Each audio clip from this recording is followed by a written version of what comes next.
السلام عليكم ورحمة الله وبركاته. رمضان كريم. سيدايا dadka Soomaaliyeed oo arkaan xaaladda tookaraad ee hadda soo cusboonaatay lagana soo wareegay muddada 3 cisho ah dagaalka aadka u qaraara uguna dhimashada badnaa ee abad dhexmara ciidamada Soomaaliland iyo Puntland. runtii waxa ay darraa in iyadoo ay fadhi nagu sahayso ama ay ku guda jirno bisha Ramadaan ee barakeysaneed ay dad islaam dhiigooda lagu daato.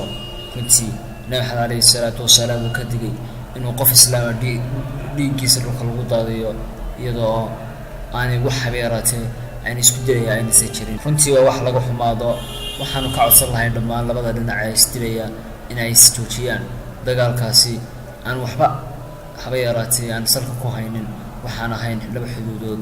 sidoo kale waxaan baaq u dir lahayn dhammaan ummadda Soomaaliyeed ee caqliga leh ee wax fahmaya in ay arrintaasi labada dhanba ay ka digaan dadkoodana ka waaniyaan inaan waxba taraynin dagaal wiilkuma dhashay wuu ku dhintaa. haddii aan soo qaadano tixiro kooban uu ka yiri Allah naxariistay abwaan timcade waxa uu yiri dugsi meel qabyaaladii waxay dumisan mooyee.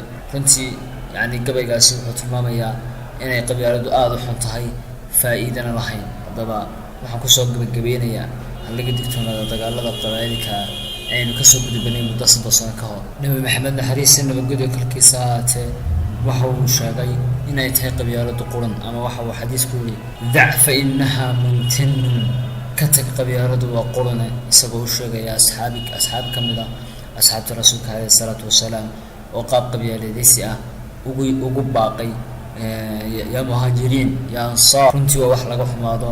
Assalaamu alaykum wa rahmatullahi wa barakatuh.